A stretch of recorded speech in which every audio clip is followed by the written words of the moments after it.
I get it. Playing Animal Crossing isn't a bed of roses. As much as it is your favourite game, there are plenty of things which could still be fixed in New Horizons, and let's face it, we know Nintendo isn't going to go back and fix them. If you found something that's irritated you about the game, you probably aren't the only one who's experienced this. If you need proof, here are a few struggles we face in Animal Crossing on a daily basis. Getting the perfect lineup of villagers on your island is something that is often held in a high regard.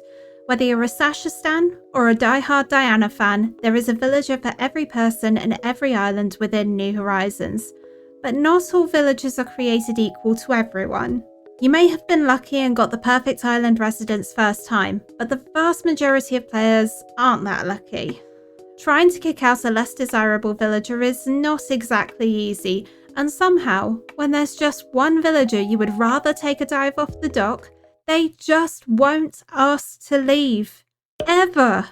You time travel the required 15 days, check for thought bubbles, only to find there either isn't one, or to find that it's on your bestie's head instead. I'm not letting you have thoughts today, dear. Let's just be clear on that.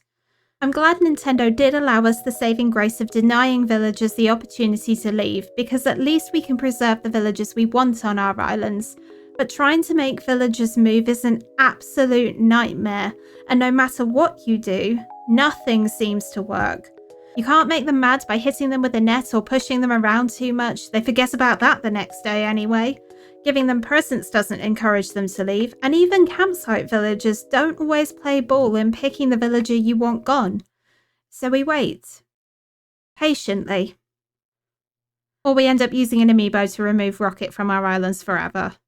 Sadly, there's nothing that does encourage a villager to leave. It's just a waiting game for the thought bubble to appear over the right person's head. I would love it if there were more options for kicking out villagers other than just amiibo cards. If I could hand an eviction notice to Alice or Claude right now, I would really appreciate it. Not because I hate them, I love seeing their faces every day, but I've already had their photos, so they aren't serving me by being on my island. If I could force them to leave, that would be amazing, so I can work on more villager photos and mix up my daily gameplay that little bit more. Even when you have managed to kick out a villager, you then have to put up with the tedium that is villager hunting, and that's not just because of the limited odds of finding your favourite villager.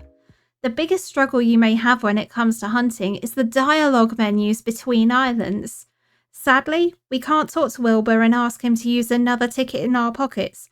No, you have to go back home, talk to Orville, tell him you want to use another ticket, then go to another island to continue your hunt, only to go back to Wilbur to tell him you need to go home to then continue the entire cycle again. And if you spend as many hours as I do hunting for a Dreamy, you may find yourself timing how long it actually takes to go from one island to another. There's roughly 1 minute and 30 seconds of dialogue and loading screens for every island on the hunt, and on a bad day, you go through about 30 tickets in an hour. So when we multiply the two together, you would spend roughly 45 minutes of every hour you spend villager hunting in loading screens or Dodo dialogue. Why was this decision made? To this day, none of us will understand why Nintendo made villager hunting this painful. We want the ability to select the villagers we have on our islands, and although hunting for a Dreamy is fun, when you have to spend so much time unable to play the game you want, it becomes incredibly frustrating. We just have to hope that in the next title, no matter what the method is of bringing villagers onto our island or town, the amount of dialogue we have to sit through is significantly reduced so you can get back to playing your game in the way you want and not have to sit through lengthy loading screens. One of the things which makes New Horizons special is the relationships you form with your villagers. Every day you can talk to your villagers to get to know them a little better, and as your friendship improves, you're able to give them gifts. If you give a villager of a high enough value, you get something in return.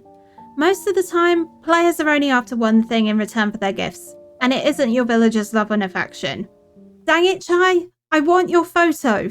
There are two things around villagers which are a real pain for an Animal Crossing player, with the big one being that you can never find the villager you want to give them a gift. Our islands are massive compared to our New Leaf towns, but it felt easier to find a villager in New Leaf. One of the removed features from New Horizons was the megaphone, and I miss this every single day. The megaphone let you call out a villager's name in New Leaf, and it would show you on the screen where they were so you could easily find them and talk to them. Because the megaphone was removed, it makes it harder to find villagers on our islands. The space is so much bigger that you have to comb over every section in detail before determining they aren't outside. Then you have to scour every villager's home, then check every shop before, finally, checking every room in the museum to see if you can find them there. I know why the megaphone was removed from New Horizons. The Switch doesn't have a built-in microphone, but I still think we need some easy way to find our villagers in the next game if the map is going to be made bigger than the New Horizons islands.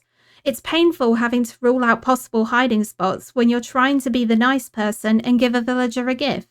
If we aren't going to get the megaphone back, Nintendo could at least let us have our villagers' faces shown on the map so we can easily work out if they're hiding in a corner we're still decorating or looking for a new outfit in Abel's.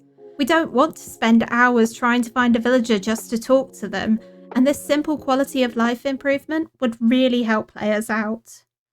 The other thing that's painful about gifting villagers is trying to get their photos. Sadly, these can't be purchased from Nook Shopping or earned by scanning them into Harv's Photopia. You have to talk to your villagers until they have a high enough friendship level, and then keep giving them gifts until they eventually decide to give you a piece of furniture in return, and you hope that it will be their beloved photo so you can proudly display your collection of villagers you've had on your island in your home. Or is it just me that does that? The number of times we gift our villagers when they definitely have a high enough friendship level only to get a furniture item we don't want in return is insane. Villager photos should be difficult to earn. I want to be able to say I became besties with my residents and earned something for that. But maybe the percentage chance of getting a photo from an interaction with a villager could be slightly increased to make it easier for us. If you aren't time traveling and are trying to get every villager's photo in the game, like I am right now, you'll know the pain of not getting a photo for months just because RNG tells you that today is not the day you'll be given the prize of actually paying attention and being nice to your villagers.